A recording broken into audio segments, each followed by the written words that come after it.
to welcome you as people are coming in from the waiting room.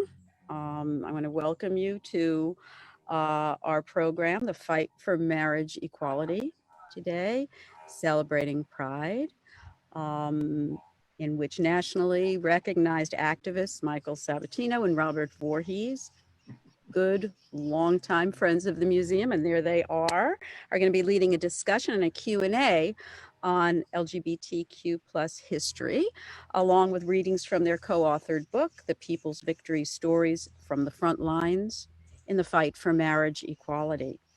And several co-authors of the book, also marriage equality advocates, are here with us today. And I hope I'm going to pronounce their names correctly. They include Brian Silva, Executive Director of NEAT, National Equality Action Team; Cathy Marino Thomas, Board Member of Gays Against Guns; Charles Scatamacchia; and Michael Boyajian.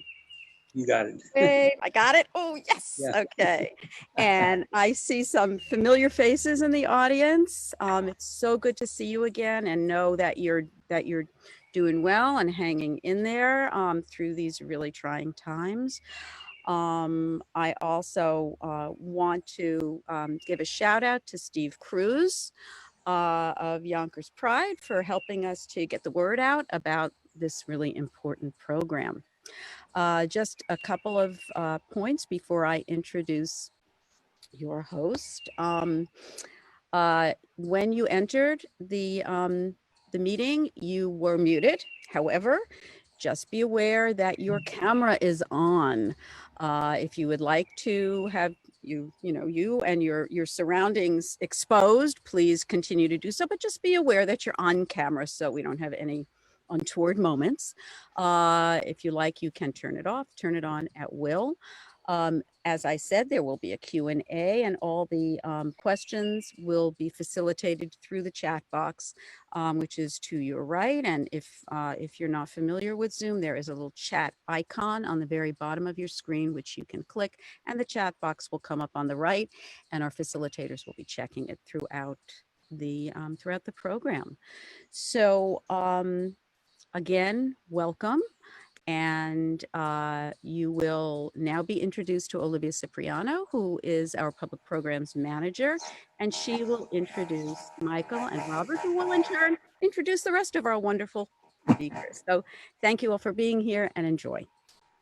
Hi, everybody. I hope everyone's doing well today. Like Sarah Linda said, I'm the programs manager here for the Hudson River Museum. So I've been working to put all these programs together for the past few months, and I'm just so excited to have everybody here for such an important program. So Michael Sabatino and Robert Voorheis met in New York City's Greenwich Village. In 1979, they had what is now referred to as a commitment ceremony in the Washington Square United Methodist Church. In October of 2003, they traveled to Niagara Falls, Canada, where they were surrounded by friends and family members as they were married in a civil ceremony. The local paper, the Journal News in Westchester County, featured them in a front page article entitled "The New Faces of Marriage." They were selected to have their announcement printed in the New York Times. 1 week later, Michael and Robert were informed by the Monsignor of their church that in light of the recent public announcement of their marriage, they were no longer welcome to serve in public ministry of the Roman Catholic Church choir, in which they had participated for 25 years. It took them both a year to overcome the distress they felt after the treatment they received.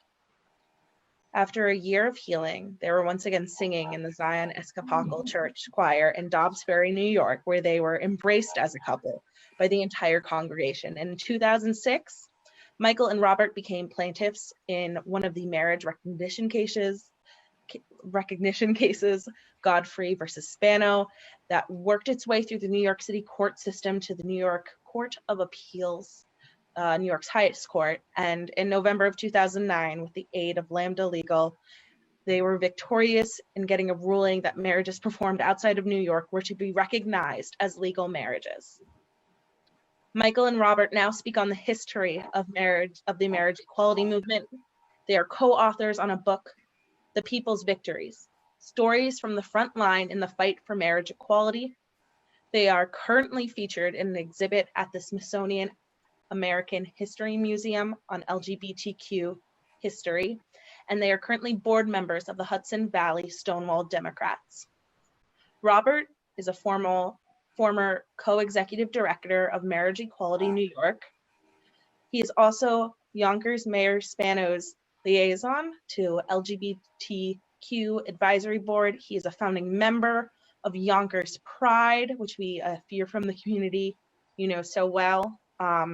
Michael serves on the Westchester County, New York LGBTQ Advisory Board and is former Yonkers City Council Majority Leader, a former Human Rights Commissioner for the City of Yonkers, former Communications Director for Marriage Equality. So, without further ado, you guys, Michael and Robert, please take it away. Okay, great. That's a little lengthy. Didn't know we were going to do all of that. But anyway, I want to also introduce our fellow panelists who are also all co-authors on the book, The People's Victory. I do have in the chat, if anyone is interested in a hard copy or a soft copy, how to reach me, and I can get a book sent to you. If you want to go to Amazon and you have a Kindle, you can download it for free. So any of those options are available. I have my email address in there, and you can pay me by PayPal or any other means. I just want to introduce our fellow panelists. We have Brian Silva, who started out as a volunteer at Marriage Equality New York in 2008, who became its leader and executive director of the merged Marriage Equality USA in 2011 until its closing in 2016. He's now the founder and executive director of NEAT, the National Equality Action Team, which was spun off from Marriage Equality USA to use similar tactics and programs to fight for full LGBTQ equality. I see a member of our Marriage Equality USA. I see Stuart Gaffney from San Francisco on with us. Welcome, Stuart. We have Cathy Marino Thomas.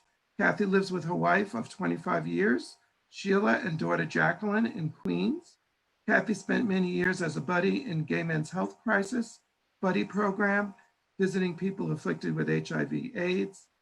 She served as board president of Marriage Equality USA for many, many, many years. Cathy recently served as on the steering committee for Gays Against Gun and is now on the board of Equality New York, a 501c3, and she is working to elect representatives that will seek equality in the law. We also have Mike Boyajian, is a retired human rights judge. He has written 30 books, including 50 plus years of Pride, the impact of bars and taverns and clubs. He's one of the many co-authors of The People's Victory. He began work with many in 2005. He lives in the Hudson Valley with his wife, Jerry. Always happy to have our allies with us. And last but not least, Charlie Scatamacchia has been involved in numerous LGBTQ advocacy initiatives, including Marriage Equality USA, Live Out Loud. He works with LGBTQ adults in New York City high schools as a role model and advocate for the Generation Project. More recently, Charlie has been affiliated with Rehabilitation Through the Arts, for which he facilitates theater-related workshops in New York State prison system. He directed Cyrano de Bergerac at the Fishkill Correctional Facility, and last year served as musical director for 1776, and is a very talented musician, bassoonist. So that's our panel, everybody. So I think we're going to start off, and I'm going to introduce Brian. Brian is going to set the stage of the book and the movement. So Brian, take it away. Great. Well, thank you so much. And thanks everybody for being here. We're really happy to have you as part of this event. I'll keep it brief so we can get to the stories, which I know is what folks want to see, and also make sure there's time for Q&A at the end. when the idea of marriage equality was, first imagined back in the 70s with the first Supreme Court case, which was the Baker case, barely double digits of folks were supporting the idea that two people of the same sex or same gender should be allowed to get married.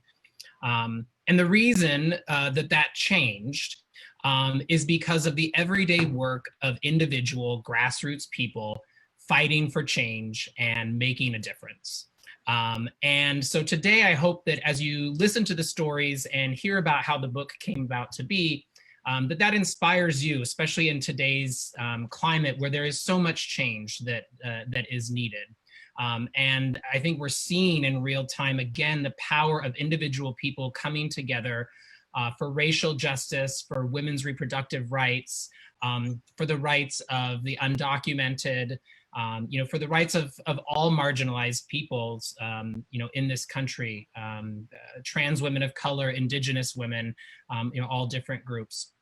This book was our organization's attempt to make sure that, big court cases, big organizations, big names, all very important, all well documented, but that the stories of everyday people who just showed up were told and chronicled and saved for future generations to be inspired to make the change that they wanted to see. For us, that change was marriage, but for everybody watching, that change is going to be something that you believe in. And that's really what I hope.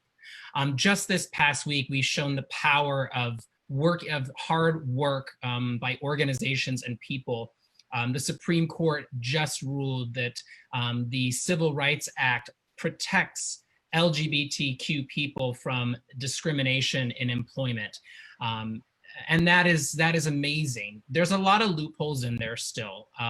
Folks that work for religious institutions, are they protected is a question. A janitor working at a Catholic school, can they be fired? The recent decision this week as well to protect dreamers, undocumented students, whose only fault was being brought here as children and who've only known this country as their home, and protecting them and giving them an opportunity to stay here. And there's future court cases. There's a court case that will be decided still in this term on whether women have a right to choose what to do with their bodies. So the court it's a fickle institution, and we've seen that. We saw it with marriage, we saw it this week, and we've seen other things like the Muslim ban and other things where the court has not protected the most marginalized amongst us. So today, sit back, enjoy. We hope you like the stories. We hope you feel inspired. At that, I will pass it back over, and we'll have our first presenter. Okay, so our first presenter is going to be Charlie Scatamacchia. Charlie, take it away. Okay, thank you, Michael. It's always an honor for me to be on the same program as my fellow guests. They were on the forefront of the marriage equality movement and did all the heavy lifting. I, on the other hand, came in for the last 15 minutes. And when I did, Brian told me that we would change people's hearts and minds by telling our stories.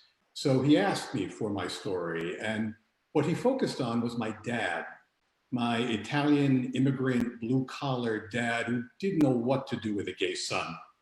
His is the story that I tell in The People's Victory. There's a lot more detail in the book that you can read, but basically it tracks how my dad went from refusing to meet my partner, Bill, then watching Bill and me navigate Bill's 12-year battle with cancer, and then my dad weeping when Bill died 11 years ago. But it's another story I want to tell today, a story of how telling stories can change people's hearts and minds. 3.5 years ago, I was lucky enough to meet a great guy named Chris. And Chris had been married to a man, and they got divorced. They were just like straight people. And when I met Chris's family, they all really embraced me. They couldn't have been kinder. And when Chris's parents celebrated their 50th wedding anniversary, I was invited to the party. And at the end of the evening, Chris's dad came up to me and said, Charlie, I wish Chris had met you first, which was a very kind thing for him to say. But I said, look, Steve, if we'd met a long time ago, I would have been a different person. He would have been a different person. It wouldn't have worked out. Maybe better we met now. And then he went on to say, you know, I didn't go to Chris's wedding.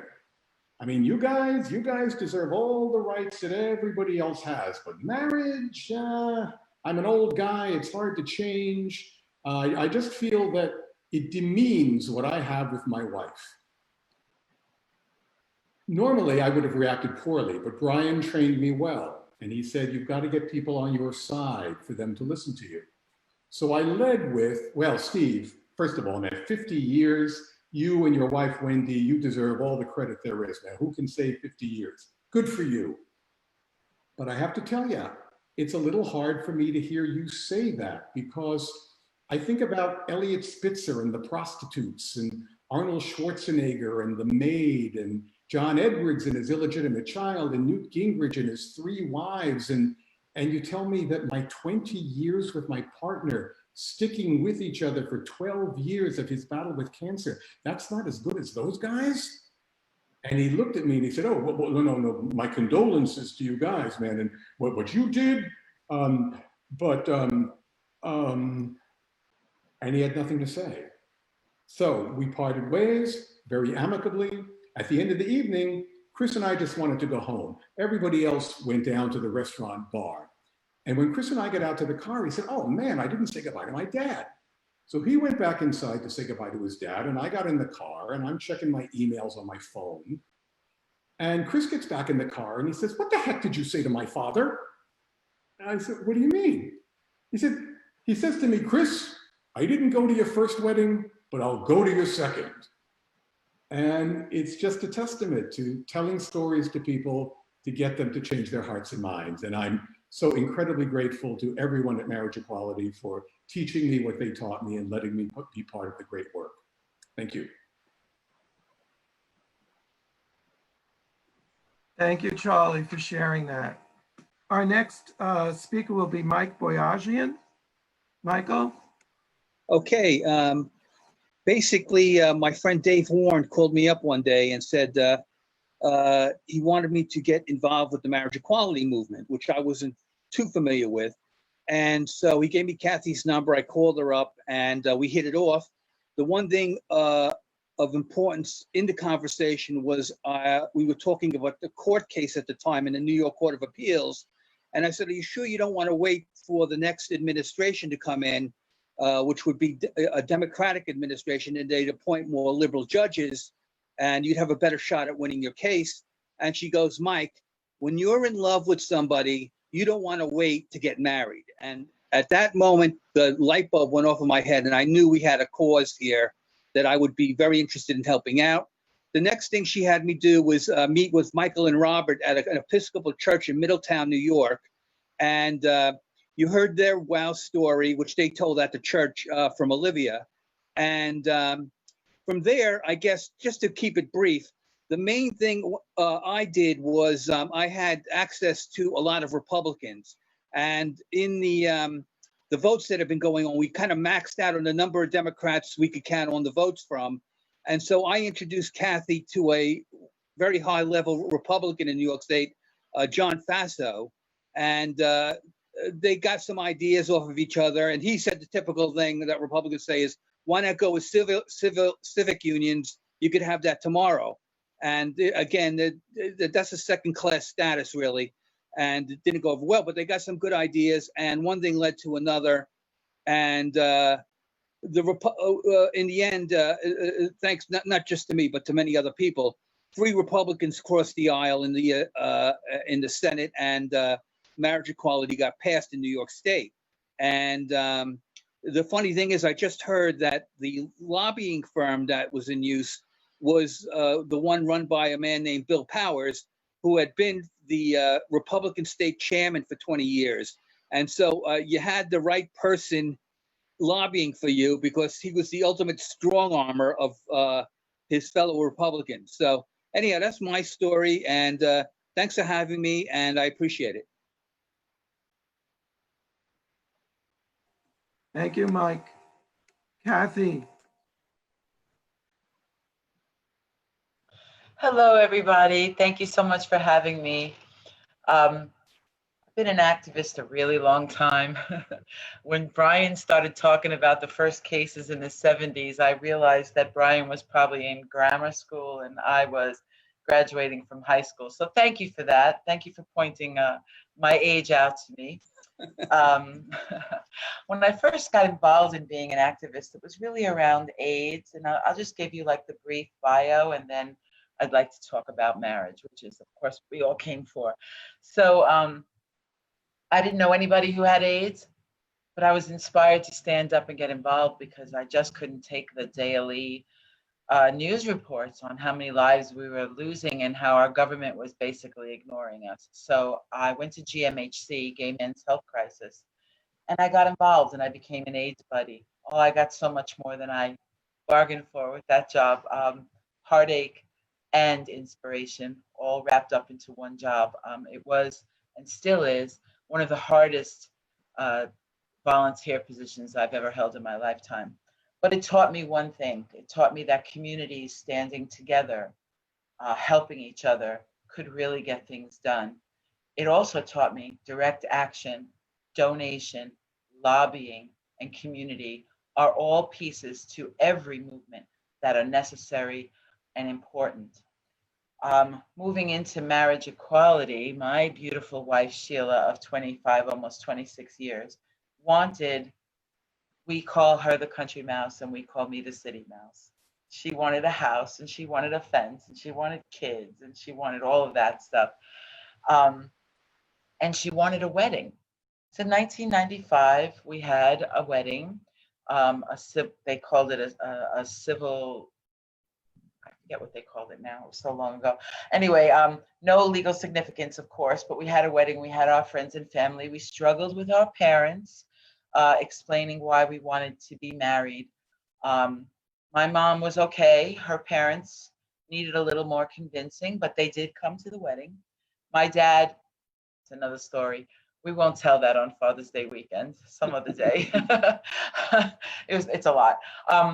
And we had this wedding, but the next day, we still were no more protected than we were the day before. We had a nice party and we saw all our friends and we made a public declaration to each other, but we weren't protected under the law. We chatted about it. We thought about having a kid. And I said, there's got to be people thinking like we do that we should have a marriage license. And we found a small group of people. At that time, there were maybe 6 or 8 people, called Marriage Equality New York. And that's when I first met Michael and Robert. The meeting I went to was in Robert's office, nice group of people. I thought, okay, let's see where this goes. First Pride, we decide we're going to march in the march. Okay, 6 of us, 4 signs apiece, marching down Fifth Avenue, being booed by our own community, saying we were assimilationists and that we wanted to be straight. Okay, we started talking to people about the right to marry. We started telling our stories and the stories of people who live without a marriage license and what that actually means. Little by little, people started to get it. There's over 1,300 things on a state level and many more on a federal level that don't even overlap with one another, that you can't reproduce anyway except with a marriage license. Okay, people started to believe us. Hooray. We had a few losses, but we were getting somewhere. Legislators were starting to talk to us. They were starting to believe it was possible. Fast forward, we meet Edie Windsor. Today's Edie Windsor's birthday. So instead of reading a story from the book that I wrote, I will read Edie's story, which I'm so happy she included in the book because it's actually about the day I met her. So I will be speaking in the first person as if I was Edie. I'm 77 years old and I can't wait. On May 22nd, 2007, Thea Spire and I were legally married in Toronto, Canada. When we returned to New York, we were anxious to find a way to have our marriage recognized in our home state. Later that year, Thea and I attended a town hall meeting at the LGBT Center in New York City that had been organized by Marriage Equality New York. They were planning to have a variety of speakers to talk about the upcoming elections, the New York State Senate, and other issues concerning our community. That was a very special night. I arrived pushing Thea in her wheelchair, and the room was very big, and there were just a few people. Suddenly, though, it was mobbed. I needed help finding a seat, so I approached a woman who seemed in charge and told her that I needed a spot in the front for my wife's wheelchair, telling her we can't sit in the back. She was very helpful and brought us to the front. I later learned she was the head of Marriage Equality New York, Cathy Marino Thomas, who later became a very dear friend. That night, there was someone there from HRC who was bringing us up to date on how the world was. And he was saying, we are just in line with the administration. We have exactly the same agenda and our timing is the same. And he named all things. And then someone in the audience said, what about marriage? And he said arrogantly that that's a couple years down the pike. His tone implied marriage is not of interest now in our incredibly wonderful and highly respected agenda. I couldn't believe what he said or how he was saying it. So I raised my hand, which I learned later was often the case with Edie. So I raised my hand, and I was a little surprised when Cathy came down from the stage and with the microphone and stuck it in my mouth. I said, I'm 77 years old and I can't wait. What do we have to do? On that same night, I signed up as a marriage ambassador. From then on, Thea and I were at every marriage equality rally, speech, and public event we could attend, given Thea's condition.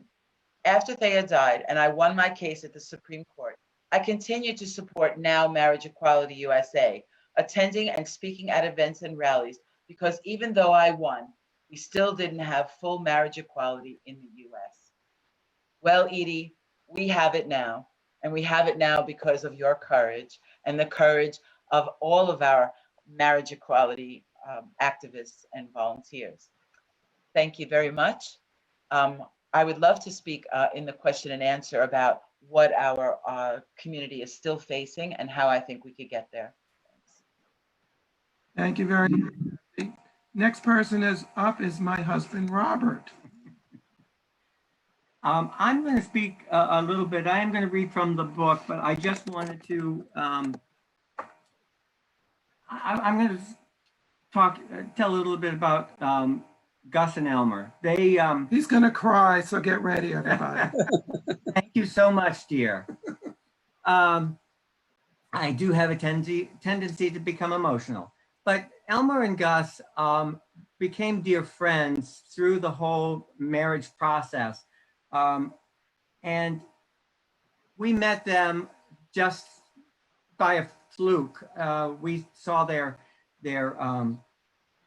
announcement in the New York Times. They had a big article about them and about going to Canada to get married. And so we sent them a congratulatory card. They called us and said, oh, we know all about you. And we thought, well, they must have seen the article about us. But no, they happened to go to the same clerk that we did. And that clerk had a copy of an article that was mentioned earlier that was written about us. They had read the article and knew our story. And so I'm going to jump into a little bit about about halfway through this short chapter. And this was about our first meeting. We set up a date to meet in person and we became fast friends. We talked for hours at our first encounter. We learned about their story. They met in 1945 when being openly gay was illegal. Elmer, a veteran of World War II, was on his way to register for college. He happened to pass by Columbus Circle in Manhattan and heard Gus proselytizing. From then on, they considered themselves a couple. They raised Gus's 8 younger siblings. The two treasured all of their nieces and nephews, often helping them with college costs. One thing that surprised us when they had never been or participated in a gay pride parade. Well, we knew we were going to make sure that they had that experience. Gus and Elmer became members of Marriage Equality in New York, And in June of 2004, many decided to ask them to be honorees in the Marriage Equality New York contingent of the New York City Gay Pride Parade. At ages 88 and 85, we placed them in an open car and they experienced their first Gay Pride event. The reaction of the parade goers was incredible. Gus and Elmer quickly became the hit of the parade that year. The two were overwhelmed with the response that they were getting from the crowd and the media. They had a very exhilarating and joyous day that they said they would never forget. As the years went by, Gus and Elmer participated in several of Marriage Equality New York's wedding marches before they moved to Florida to be near family members. Gus passed away at 96 and Elmer at age 94. They were together 68 years. Sorry, I did cry. But they were beautiful people. And I'm so fortunate to have known them. And it was really a wonderful experience to have had them in our lives and brought them to, New York City Pride and made them aware and made the community aware of the two of them. And a little side story, during the parade, one of the police officers came up to Gus and Elma and he said, "Boy, I have to give you credit. I'm on my third marriage." So it was really very heartwarming. So I'm gonna do a little speaking on some of the chapters that we wrote. Then I'm gonna turn it back over to Brian. But in addition to that chapter, we have a chapter on Edie Windsor, which is titled "The Attractive Blonde Lady." Waiting in the Gallery, which is about us waiting for the vote in the New York State Gallery for 4 days with nothing but snacks to eat and saving our places. Roseanne Herman was with us, as well as everybody else that was involved in marriage equality. So you can read that. And also the interaction, for those of you that are local, our mayor, Mike Spano, was in the assembly at the time, and we were in the Senate chambers. So I would be texting Mike Spano to find out what was going on in the assembly chamber about the vote. So you can read all about that if you get the book. But one of the things I want to read, because it is Edie's birthday, I want to read the chapter, or part of the chapter, "The Attractive Blonde Lady." The last chapter we have is the first marriage recognized in New York State, and that's about the court case that we were in that granted marriage recognition to couples married legally in any other jurisdiction. So I'm going to read a little excerpt from the chapter, "The Attractive Blonde Lady." We had a meeting at the LGBT Center, and this very attractive blonde lady decided she was going to sit next to me. I said, "Welcome, my name is Michael Sabatino." Her reply was, "Are you the Michael Sabatino?" I couldn't imagine what she was saying. "The marriage ambassador for Empire State Pride Agenda, who handles all the blogging of marriage equality news?" I said, "Yes, that's me." "Thank you so much. I read all of your posts and they are so helpful and informative." I recognized her name from the listserv and recall that she made some comments on some of my posts. I then introduced her to my husband. "Edie, meet my husband, Robert Voorheis. He's one of the board members and I am the communications director." Shortly after that, she leaned over to me and said, "I need help." So I said, "What's the problem?" She responded by saying, "My partner has multiple sclerosis and I need to get to Canada to get married as soon as possible. Her prognosis is not good, and the doctor said she only has a year or two left." I conveyed my concerns and she proceeded to supply a few more details. "My partner is confined to a wheelchair and she has very little mobility. I'm very concerned about making the trip to Canada. We have been together 40 years. I told her that we talk after the meeting. While the meeting was going on, I became determined that I'm going to find a way to help this woman. Suddenly, I had a solution. I said to Robert, "How about Brendan?" When the meeting ended, I pulled her aside and I said, I informed her that we had a friend named Brendan Fay. He and Jesus LeBron, an original member of Marriage Equality New York, founded a group called the Civil Marriage Trail. They were taking people to Canada to get married. After the Canadian courts in 2003 secured same-sex marriage for couples, they started this trail and facilitated planning US couples to get to Canada. That night when I got home, I emailed Brendan Fay and relayed Edie's story. To make a long story short, Edie Windsor and Thea Spire flew to Canada and were married on May 22nd, 2007 in Toronto, Canada, which happened to have been Elmer's birthday that Robert just spoke of. And all I can say is the rest is history. So I'm going to turn this back to Brian. Great, thank you. And thanks everybody for reading your stories and for sharing. I'm gonna do a couple quick housekeeping things before I dive in.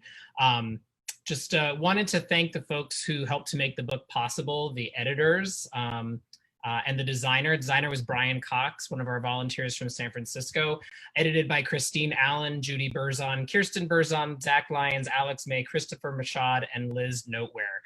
This was everything about this book was a volunteer effort to put it together, so I'm really very appreciative. I also wanted to let folks know, I'm going to share my screen real quick here, that marriageequality.org is still a live website. This is our archive website with all kinds of resources and media, and it tells the story of the grassroots fight for marriage equality. marriageequality.org/book. You can go and download free digital copies to watch, to read. You can also order a hardback or paperback. You can also order from Michael and Robert, who have a stack. They've put their contact information in the chat. For those that can't see the chat, you can email the Hudson River Museum or contact them through social media, and they'll make sure to connect you with them so that you can get a book as well. So just wanted to do a couple of those pieces real quick. So I think I'm the last person that's going to be reading from the book, and I'm going to do something a little bit different. I'm not going to read one of the traditional stories. I'm actually going to read from the foreword. We were very fortunate to have had a long relationship with now Governor Gavin Newsom of California, all the way back from when he was mayor of San Francisco and started performing the first marriages way back. And he was gracious enough to write the foreword along with, and then I wrote the introduction. And I think it really ties up why the marriage movement is so important, and I think what it leads us to think about today and what's happening in the world, and how we can use this book, how we can use these stories, how we can use what we learned from 20 years of organizing to keep pushing for all of our communities today. This is the foreword from then Lieutenant Governor Gavin Newsom. The story of marriage equality is often told as a series of major events: the big court case, the nail-biting vote, the politician taking a stand. Truth is, that as important as those are, the real road to victory was paved with the unsung, everyday deeds of hundreds of thousands of brave, ordinary individuals. Grandparents, siblings, friends, co-workers, neighbors, those who created the conditions that enabled millions of honest conversations to take root around family breakfast tables nationwide, breaking the silence on the unmentionable. These individuals, many who found their training, support, and a home for their activism in Marriage Equality USA, were the backbone of changing the hearts and minds of a nation that had told them their love, commitment, and families were not good enough to be recognized. Throughout those years, the grassroots volunteers at MEUSA and elsewhere showed us that no change worth its salt happens on its own. It takes organization and working slowly, one person at a time, to build momentum and a critical mass for change. The grassroots movement's success was in listening, teaching, and trusting individuals and local communities to do what was right for them. They faced defeat and lost head on, learning it was often 2 steps forward and 1 step, or even 2 or 3 steps back before success was achieved. The People's Victory Book is a mirror for each of us to see our own power to fight for justice and create the change we want to see in the world. Marriage equality was the vehicle for these authors. But what will yours be? I hope these stories inspire you to resist, to fight, to win, and in the end, write the next stories in our continuing push for a more just and perfect union. So thank you, Governor Newsom, for that. And now I will end with the introduction, which I had authored, and then I think we'll open it up for questions and answers. The story of marriage equality is the story of you. In creating the People's Victory, we wanted to show the world the power of everyday individuals to bring about monumental change. The blockbuster and headline-grabbing moments have, rightfully, been covered in books, television, and even films. But as a grassroots organization, Marriage Equality USA has always believed this fight for hearts and minds was something only achievable when everyday people not only believed they had the power to make change, but acted on it. In fact, millions of you did. Some, like Edie Windsor, took a small action at a Marriage Equality New York meeting that eventually helped lead her to become a household name with a winning case at the United States Supreme Court. Others, like Leslie Stewart, balanced out one local news story by being the only pro-marriage sign at an opposition event. At the heart of these, and all of the stories contained in this book, is that each author made the choice to act. Taking action is the crucial part of any social justice movement. We can no longer assume or hope others will stand up and act for what is right. We have to be those people.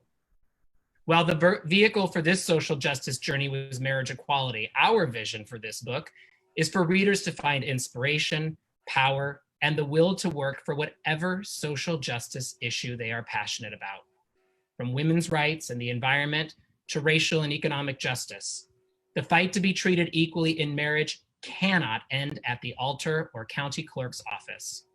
Those forces seeking to deny same-sex couples equal marriage rights for so long are the same people, the same ideologies, and the same resources working against anyone who is pushing our country to be more fair and just. The People's Victory elevates and honors the everyday heroes of social justice who make the brave decision to no longer sit idly on the sidelines of history. Instead, they hold a sign, attend a meeting, and share their stories. They are you. Thank you, Brian. I also want to acknowledge, I mentioned earlier, Stuart Gaffney is here. He also has a chapter in the book, and him and his husband, John Lewis, were in the California court case. And I also see Kristen Berzon also has a chapter in the book as well. So thank you for joining us today. My longtime Marriage Equality USA co-chair, Dave Janis, is also. Oh yes, Dave. Hi, Dave. And I think I saw Roseanne Herman and probably George on here who were That's right. Hi, Roseanne. leaders throughout this whole movement. Thank you for being here. Thanks for all your work. I'm seeing new and old allies here. Yeah. So there are many people that are on Facebook. So just in case, if you were just joining us, if you want a copy of the book, you can download it for free on Amazon through Kindle. If you want a hard copy, you can purchase it there. I also have some books that I have stockpiled here at a less cost. If you want to private me on Facebook, I'll arrange to work out getting you a book. The soft covers are 10 and the hard covers are 20. So now I think we'll jump into the question and answer session. And Olivia is going to facilitate the questions. Yes. So any questions that you guys have, I have the Facebook comment section open if you're on Facebook and you would like to ask any of our panelists some questions. If you're in our Zoom chat, you can use the chat function at the bottom to send any questions or thoughts to us that you might want us to address. So in the meantime, does anybody have any questions that can be facilitated through the chat? Or, oh, someone was saying they really appreciated Charlie's storytelling. He's a good storyteller. Yes. Yes. Mm-hmm. Yeah, that was a very. I just wanted to make a statement. When we started fighting for marriage equality, we started planning for the future. We knew we would not see it in our lifetime. There was no doubt in our minds that we would not see marriage equality in our lifetime, but we needed to start so the next generation could move it forward and actually hopefully see marriage in their lifetimes. That was at the beginning. When we got married on our 25th anniversary, we said, well, we have to go to Canada, but maybe on our 50th anniversary, we'll get it in New York and in the United States. Well, we got it a few years after that, and it's been such an amazing journey and so rewarding that we were able to be a part of it. All of us were able to be a part of it and to achieve something that we were sure were going to take generations to accomplish. He's crying. Yes. Of course. Only slightly. Well, that's because we were really pushy. That's why we got it, because we were really pushy. Because Yeah. you know, and I want to remind you that pushy is not necessarily bad. Let's talk about the Bronx for a minute, shall we? Oh, There's a really hot race in the Bronx right now for those of you who are in New York and vote in New York. And that is our own Richie Torres is taking on the demon Diaz Sr., Ruben Diaz Sr. Anyone who lives in New York knows what a horror he's been in the Bronx. He is a homophobe. He is a racist. He is horrible. He is as right as the right-wing hate man can be. But his challenger this year is Richie Torres, who is not horrible, who has really forward-thinking ideas, serves on the city council, and deserves that seat. If you have 5 minutes to do anything about an election in New York, make it doing phone calls for Richie Torres. Getting Diaz Sr. out would be a major win for all of us. It really would be. Oh, and I see my friend Debbie there, Villager, New York City. Hi, Debbie. And Mary Ellen, hi. I feel like we're in, what was that show? Where the person saw them. I see Michael and Robert.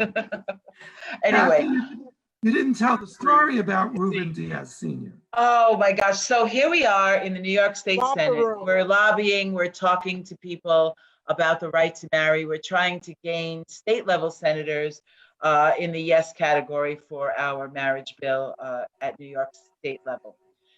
And my friend Jeff Friedman and I were there that day, and Jeff had his 5-year-old son with him. We were walking through, those of you who have been to the New York, to Albany know that there is a walkway through the Senate chamber that you're allowed to sit in as long as you don't, no signs, nothing like that. But you as a citizen can sit there. And we often did that to wait for senators to come off the floor so we could literally follow them and badger them about the marriage bill.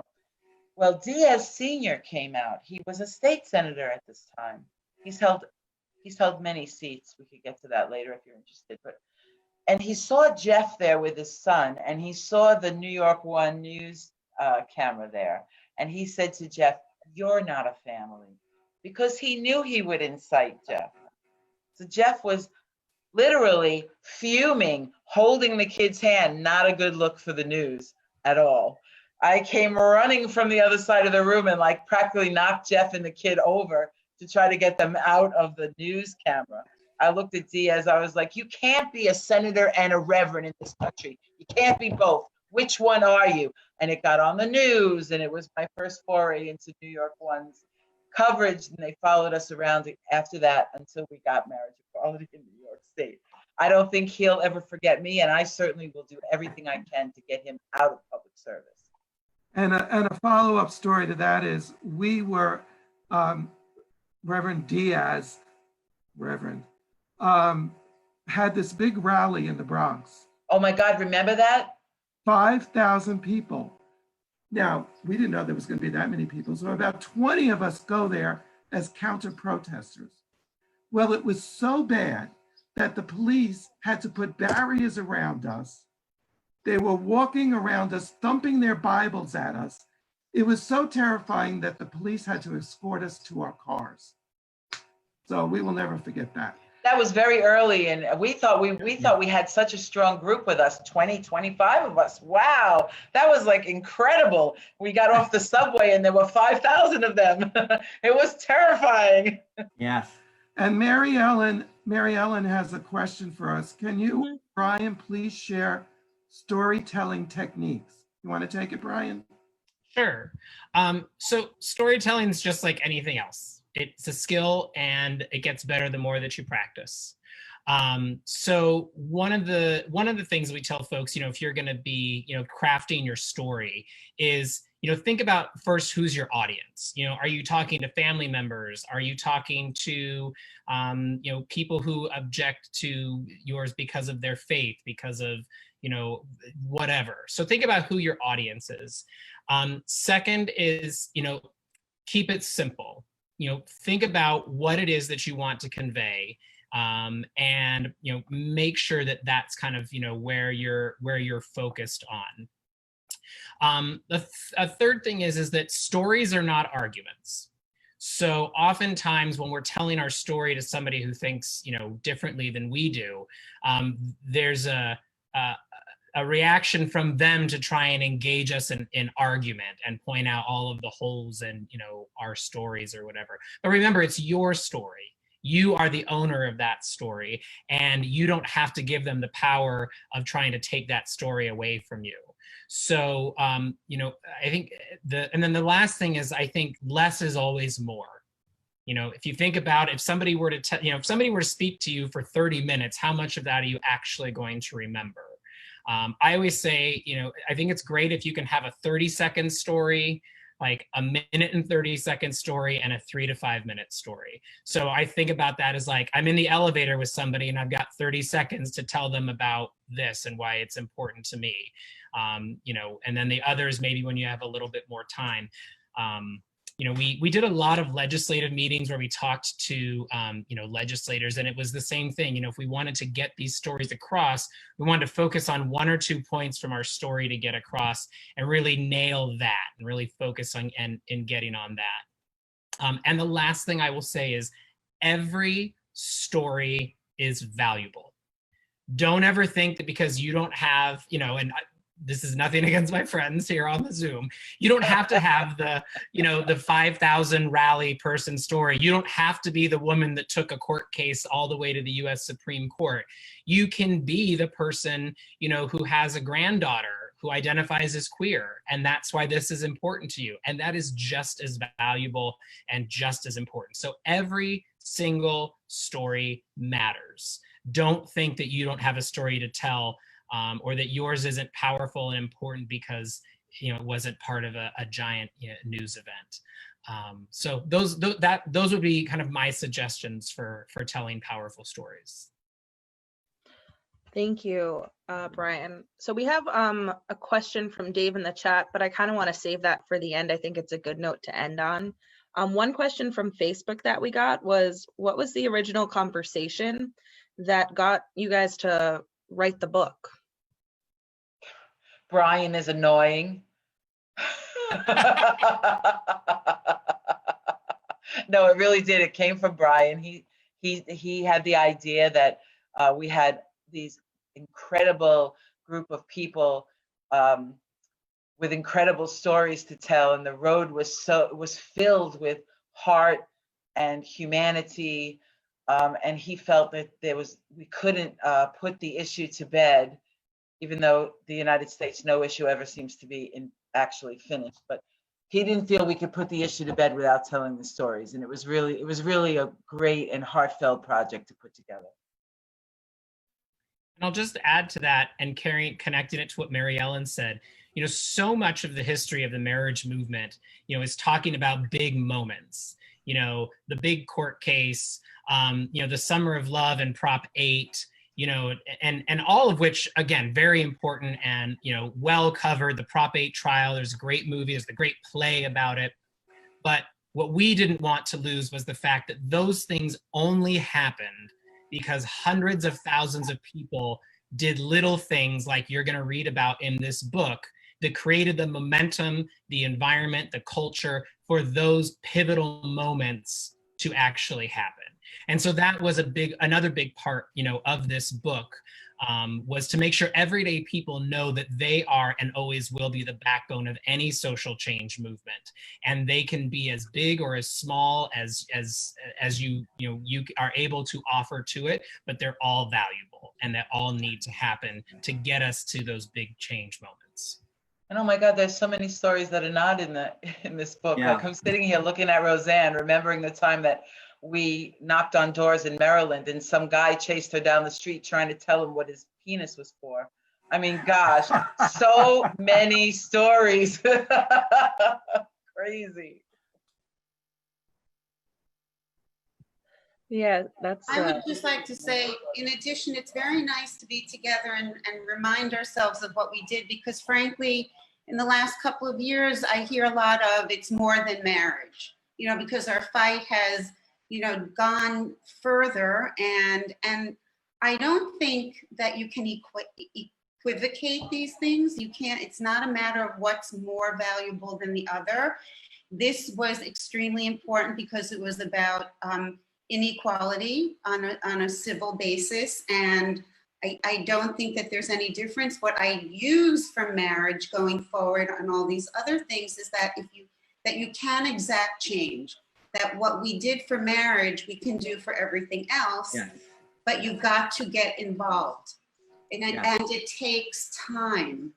The years that you guys put into it before I got involved, and then the years I put into it, to me, it made sense that we should have already had it done, but it doesn't happen that way. And you've got to be prepared for that. But you've got to do the work to make the change happen. Mm-hmm. Okay. And I think moving into that kind of idea of going into different spaces with this movement, Stuart Gaffney mentioned that you guys were talking about not thinking that you'd see marriage equality in your lifetimes, but did you guys think that you'd ever see nationwide employment non-discrimination in our lifetimes? No. No, but it shows that the basic formula works. Not in this administration, anyway. Yeah. The basic formula works. The basic founding principles of our country work for our citizens. Yes. We all, I feel very strongly that we are not well enough versed in those documents, that we should be studying the Constitution and the Bill of Rights and the history of our country, because our freedom and equality is in there. We just have to learn the tools on how to use that information. They certainly know how to use it against us, but there's right. The things that would provide equality for all citizens are baked into those documents. We just have to bring them out and bring them to the forefront. And I wanted to just add real quick, one of the things, one of the reasons that we fought for marriage is the 1,000+ federal rights that come along, with being able to marry someone. And that was, very important for folks, especially within the LGBTQ community. When we talk about this recent decision around employment non-discrimination and Title VII, almost every federal regulation, statute, and law pulls its definition of sex from Title VII. So when we talk about the halo effect of marriage, now file taxes jointly, now property passes, now all of these things see itself in the hospital. The same thing, well, we'll have to probably litigate in places because this is not a very supportive administration. The same thing is going to happen from this decision. So when we say you can't discriminate in housing based on sex, well, now we have a foundation of what the definition of sex is to include sexual orientation, gender identity. And that means that we have the opportunity to very easily get housing protections in credit, protections in jury duty, protections within Title IX and for students. None of them are a foregone conclusion. I don't want to say that, but this decision has the same kind of domino effect.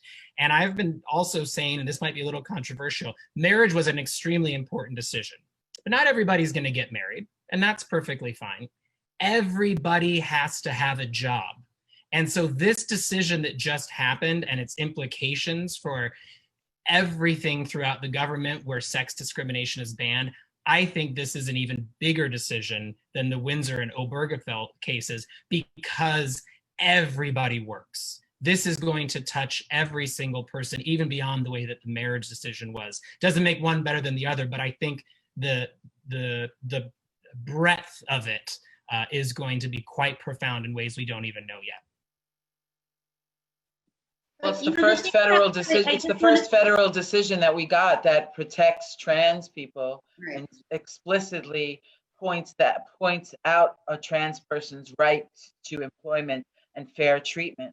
And I think we have to all, as a community, go follow that road and make sure it's complete everywhere, and that trans people have equal rights on the same level as everyone else. That's the marginalized people within our marginalized community.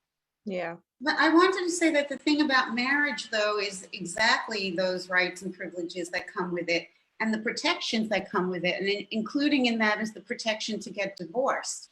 Because that's speaking about employment and it's about finances and it's about splitting up and doing it legally and it's about having kids and protecting your children. And, I think that the misnomer is that people think of marriage as still, in spite of how much we've educated them, they still think of it as the big celebratory, wonderful thing that it is. And and it's about love, which it is. But, by and large, it's those civil rights that come with it, both for the marriage and to dissolve the marriage should that happen. So we don't want to minimize the serious nature of what this was all about. And another thing for the trans people is we need to be there to protect them. They were there at the very beginning fighting for us. So we need to be there for them. They're a part of our community and we must protect and defend and fight for their rights and their needs. And I am so happy that this law, this decision does help to protect that. And Sarah Linda asked if anyone could speak to the role of arts and artists in visual performing and music. Well, we had the what were the name of the brides, Cathy? The brides group that were with us. The gender offenders. Yes, the gender offenders. They were fabulous. They were always there performing and marching in full drag and singing and such a part of our organization and bringing awareness to it.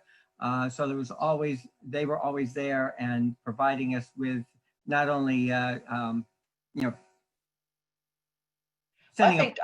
think theater and art and the arts are and the storytelling that goes on there have been important in every civil rights movement. And marriage is no different. Neither is American history, right? I think it's really important that we have that creative outlet. It brings people who may not ordinarily think about the issue into focus and maybe teaches them something new. That was always another of our basic principles. Your job as a grassroots activist is to get people to think about the issue that would not normally think about the issue. And that's the purpose of telling your story. You'd be surprised the amazing effect it had when I showed up with a 3-year-old to speeches and whatnot. I was even debating this guy one time, and he was telling us how that the biological family is the only way to go. And he would make this little stupid thing with his hands, the mother and the father and the baby make a family like this. And he kept doing that. And then Sheila walked in with my then 5-year-old daughter, and he couldn't say it. So being the quiet and demure activist that I am, I said to him, "What's the matter, David? Why can't you tell my daughter that her family is not legitimate? That's what you believe, isn't it? She knows people like you and what you believe. Don't be embarrassed. Go right ahead. If you're right, you're right." He couldn't speak.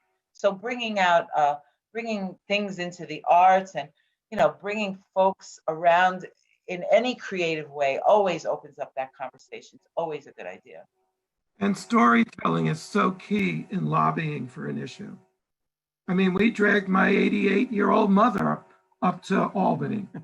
And Cathy dragged her mother up to Albany. You know, I mean, you have to tell your stories.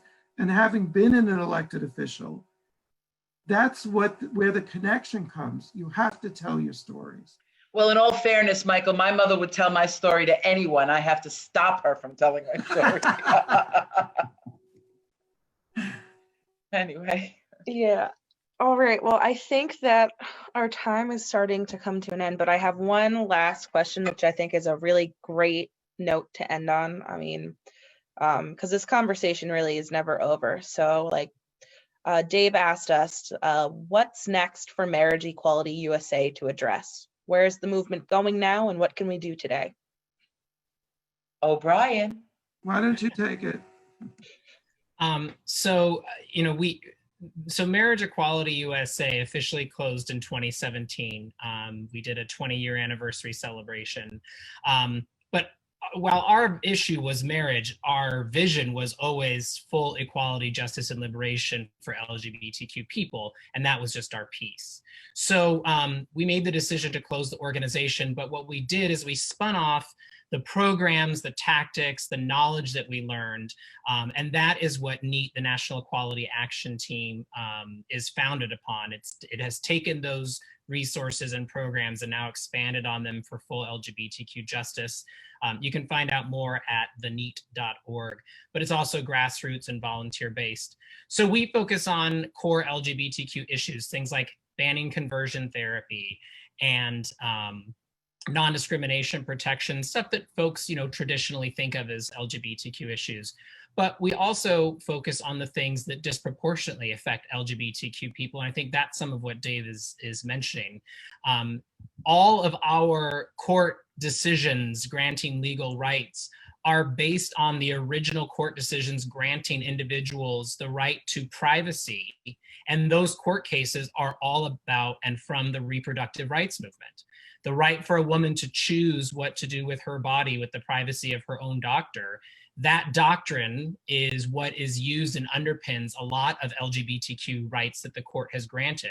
So the fight for reproductive rights, besides the fact that half of our population in the queer community are identify as women, and that women should just have the right to do what they want with their bodies, means that is an important issue for us, you know, to be focused on. Undocumented people in this community that are LGBTQ are often disproportionately incarcerated and are subjected to violence by police authorities. And so making sure that our undocumented families are protected and treated with the dignity and respect that all human beings deserve is an LGBTQ issue, and we need to work on it, and we are working on it. You know, when we talk about gun violence, and Cathy has been an amazing advocate through an organization called Gays Against Guns, or GAG. You know, maybe it took the tragic massacre at the Pulse nightclub a few years ago, you know, to wake us up to it. But LGBTQ people are, you know, just as likely to be, you know, impacted by gun violence. And what we learned in marriage was that, you know, I would say on a good day, queer people are 10% of the population. And so we're always going to need our allies to be standing with us to help to fight and move that forward. So if we're going to ask allies to stand with us for things that are kind of, one might say, is exclusively our issue, we damn well better be prepared to show up and fight for the things that, you know, disproportionately affect us, or maybe don't even directly affect us. And if we look at the things happening right now, there is no LGBTQ liberation without racial justice and a reform of police and a reform of systematic racism that's happening in this country right now and has been for hundreds of years. So it has heartened me to no end every time I've been out protesting for Black Lives Matter, so many rainbow flags, so many people talking about Black trans lives and the crisis of the murder of Black trans women and you know, in the streets and in our communities. Those movements are absolutely intertwined. So I think when we say, you know, what's next and where's the movement going now, I don't think anybody should ever be like, oh my gosh, it's too much, there's too many things, and so I just am overwhelmed. Pick the things that you're most passionate about. Find the marginalized community that you feel like you can put your energy into. You don't have to do everything. Maybe you can't protest in the streets for whatever reason. Maybe you don't have the ability to. Maybe at your age, you feel like you can't be out doing that, especially because we're still in a pandemic. You can protest, you can vote, you can do phone banking, you can make a donation. There is a lane for everyone, and we need all of the lanes filled, okay? There are groups out there working on every issue. You don't have to be on every issue, but you can do support. You can like something on social media or share something that you're not directly involved in, but to raise awareness, and then put your time, money, and energy into the handful of things where you've decided that you're going to go.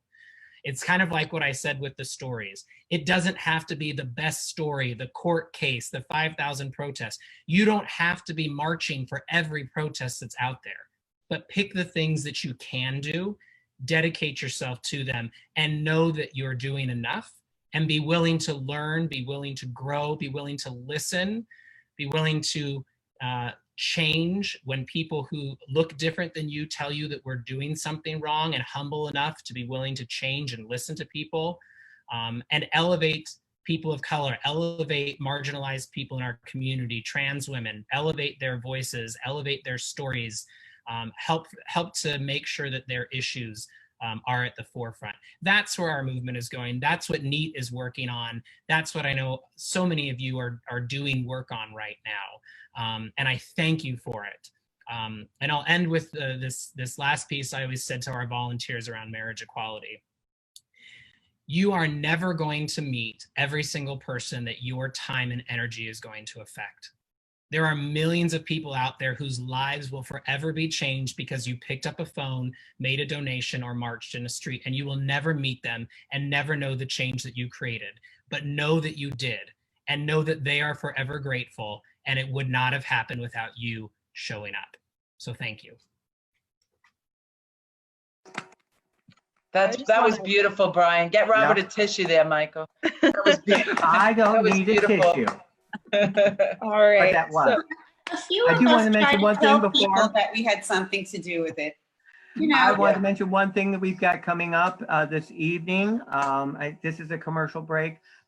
We do have the Drag Queen Spectacular, YonkersPrideFest.org. If you go on our website, you can sign up to join us this evening at 8 p.m. Hope to see you there. And Olivia. All right. Oh, I'm out. No, I'm not muted. Okay, cool. All right. I just want to say thank you guys. Thank you everyone for just showing up. Thank you, Michael, Robert, and everyone on our panel today for being here and sharing your stories and being brave enough to do so, and brave enough to write it down for all of us to read and experience with you. We have these the links for NEAT, for the marriageequality.org/book to find the book, which you can download on your Amazon Kindle or Amazon accounts. Again, I thank everybody for coming today. Your continued support of the museum is what allows us to have programs like this and continue to have programs like this. We appreciate. And I just want to say, if anybody wants to donate any financial support to the Hudson River Museum, of course, like everything else, they are a little bit behind the 8 ball with all of the COVID stuff. They're our great institution in our community. We're so grateful to have them. And they really highlight all aspects of humanity. So, Olivia? Donation. Yes. One last quick thing. Roseanne, thank you so much for that mask. If you are not registered, get registered. If you are registered, get out and vote, and register other people and get other people out to vote. Thank you. Thank you. Thank you, Olivia. Thank you, Michael. Thank you, Robert. Thank you to all the speakers and all our wonderful audience. Thank you for being the change and showing the way and staying in the fight, and supporting the mission of the museum. There is no social justice without civil rights for all. And let's just get out there and do what we can, when we can, where we can. And we can make the change. We can make the change. So, Olivia, any last words? No, enjoy this beautiful day outside if you're over on the East Coast. I again thank everyone for coming, and just have a wonderful day and keep this Thank you. Thank conversation you all. going. Good to see you. And Bye. come visit our other events. We look forward to seeing you back at the museum. Take care, everyone.